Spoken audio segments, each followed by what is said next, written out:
વિદ્યાર્થી મિત્રો, good morning.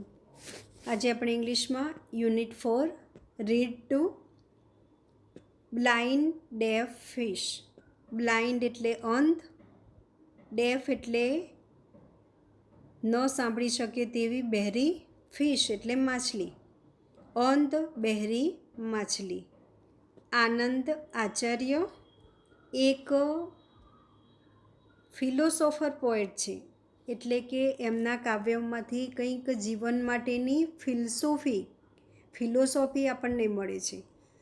એટલે એક કવિ ફિલસૂફ છે.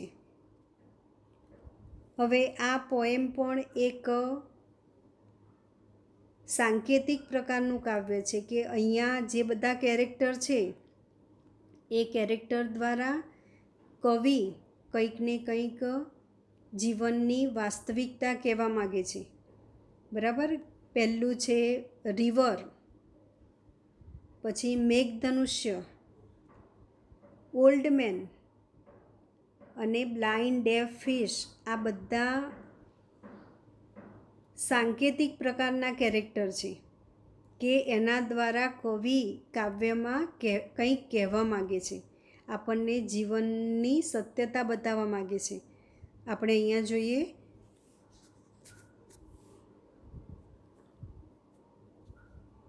સૌથી પહેલાં જે અ મેન ઓલ્ડ, આ જે ઓલ્ડ મેન છે એ ભગવાન. આ કેરેક્ટર દ્વારા કવિ શું બતાવવા માગે છે કે આ ઓલ્ડ મેન છે એ ભગવાન છે, જગતનો સર્જનહાર ઈશ્વર છે. કે એ શું કરી રહ્યા છે? Weaving A yarn of rainbow. A rainbow બનાવી રહ્યા છે. અને આ રેઇનબો એટલે શું?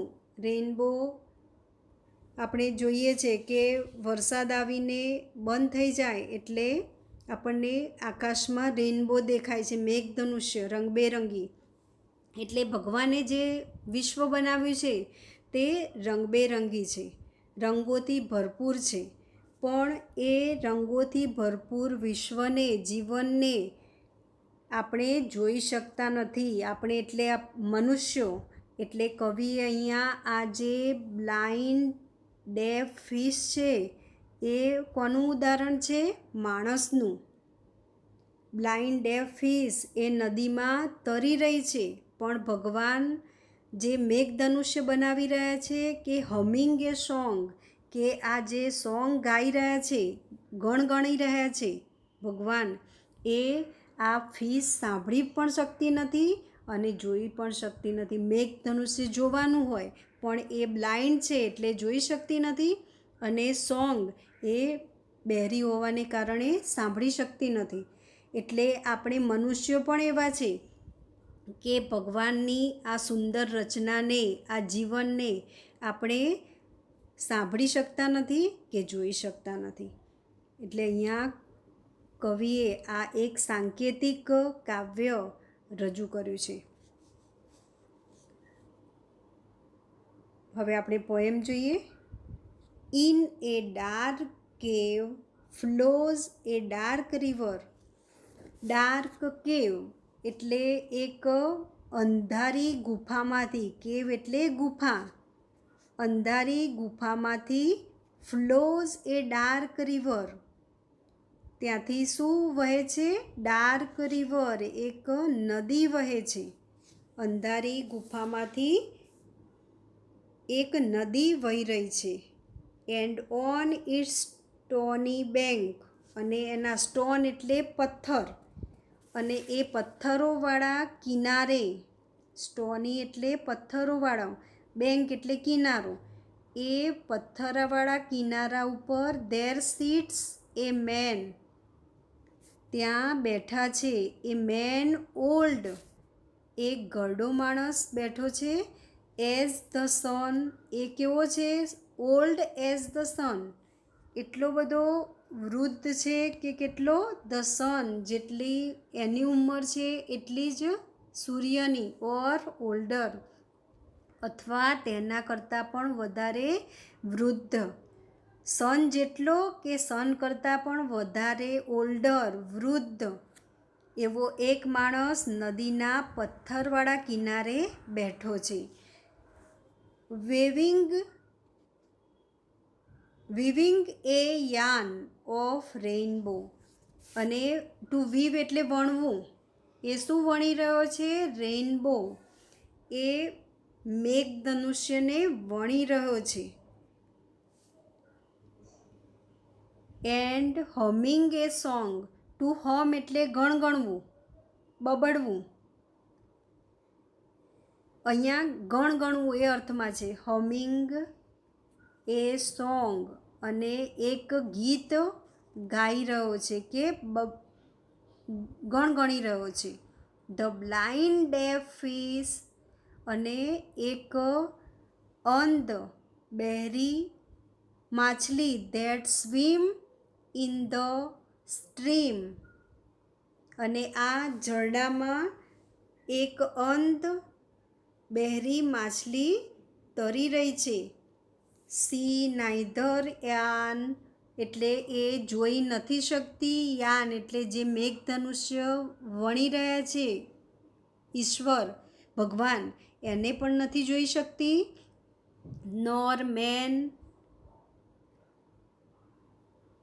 નોર હિયર હિઝ એવરલાસ્ટિંગ સોંગ. અને એ બહેરી પણ છે, માછલી બહેરી પણ છે, એટલે એ સાંભળી શકતી નથી. હિઝ એવરલાસ્ટિંગ સોંગ્સ, એના સુંદર એટલે જે સર્વકાલીન સનાતન છે એવા ગીતોને પણ એ સાંભળી શકતી નથી. એટલે અહીંયા કવિ માછલીના કેરેક્ટર દ્વારા, પાત્ર દ્વારા એ માણસને રજૂ કરે છે કે માણસ પણ સરસ ભગવાનને જે રેઇનબો જેવું જીવન, વિશ્વ, રંગોથી ભરપૂર જે વિશ્વ બનાવ્યું છે એને નથી જોઈ શકતો, કે જે ગીત ગાય છે એ ગીતો પણ સાંભળી શકતો નથી. એટલે અહીંયા કવિ આ પોએમ દ્વારા આપણને જીવનની ફિલસૂફી બતાવવા માગે છે.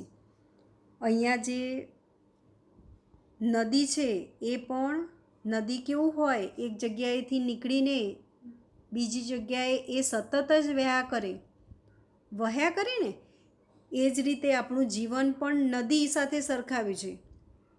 જેમ નદી પણ એક જગ્યાએથી નીકળીને બીજી જગ્યાએ વહ્યા કરે છે, એમ આપણું જીવન પણ ચાલ્યા જ કરે છે. એટલે મેઘધનુષ્ય એ સુંદર વિશ્વ છે. ઘરડો માણસ એ સર્જનહાર ભગવાન છે. જ્યારે ઝરણું, જે નદી વહે છે, ઝરણું એ જીવન છે આપણું. અને આ દુનિયામાં મનુષ્ય આંધળો અને બહેરો છે, જે માછલી દ્વારા કવિએ વર્ણવ્યું છે. મનુષ્ય ઈશ્વરની લીલાને સમજી શકતો નથી. ભગવાન આ બધું જ બનાવી છે સુંદર દુનિયા, એને સમજી શકતો નથી, કે એને સાચી રીતે માણી પણ શકતો નથી. એટલે સતત વહેતી નદી એ જીવનનું ઉદાહરણ છે. આપણું જીવન પણ સતત જ વહ્યા કરે છે. આપણને ખબર નહીં ક્યારે સ્ટોપ થઈ જશે, બરાબર, પણ એ વહ્યા કરે છે. પછી તેના કિનારે બેસીને ઈશ્વર પ્રકૃતિનું સર્જન કરે છે. એટલે કે મેઘધનુષ્ય એ પ્રકૃતિનો જ એક ભાગ છે. ગીત એ પણ એક કુદરતી, અહીંયા ભગવાનના મોંમાંથી નીકળેલું એક કુદરતી રચના છે. એટલે એ પણ એક પ્રકૃતિ છે, એનું સર્જન કરી રહ્યા છે. અને ગુફામાંથી નીકળતી નદી એ રહસ્યમય જીવન સમાન છે. એટલે ગુફા અંધારી છે, એમાંથી જે નદી નીકળે છે, આપણને પણ જીવનના રહસ્યો શું છે, કાલે શું બનવાનું છે, એ આપણને કંઈ ખબર નથી. એટલે અહીંયા જેમ નદી, ગુફામાંથી નીકળતી નદી એ શું છે? રહસ્યમય જીવન છે, કે જીવનના રહસ્યોને આપણે સમજી શકતા નથી. અને આંધળી બહેરી માછલી એ પ્રકૃતિને ન માણી શકતા અને સર્જનહાર કે તેની લીલાઓને જોઈ શકતી નથી, કે સાંભળી શકતી નથી. એ આપણે મનુષ્ય છે. એટલે અહીંયા દરેક જે અહીંયા કેરેક્ટર આપ્યા છે, રિવર કે મેઘધનુષ્ય કે blind deaf fish, old man, આ બધા દ્વારા કવિ કંઈક ને કંઈક આપણા જીવનની વાસ્તવિકતા આપણને સમજાવવા માગે છે. આ પોએમ આપણે અહીંયા પૂરી કરીએ છીએ.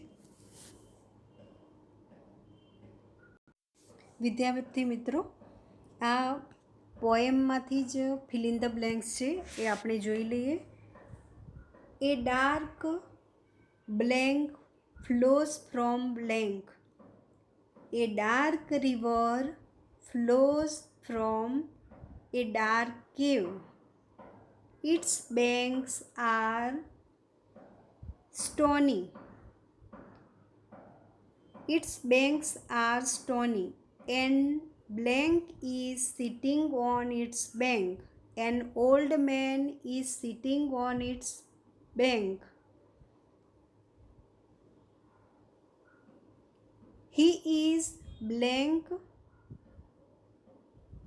and blank. He is humming a song. Blank ing છે એટલે અહીંયા he is humming a song.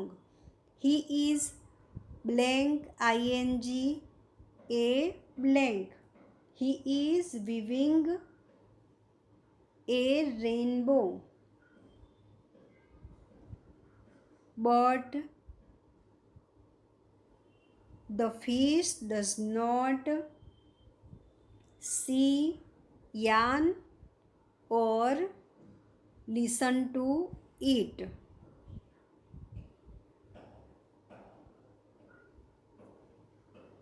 It does not hear old man's everlasting song because she is deaf and she is blind and deaf.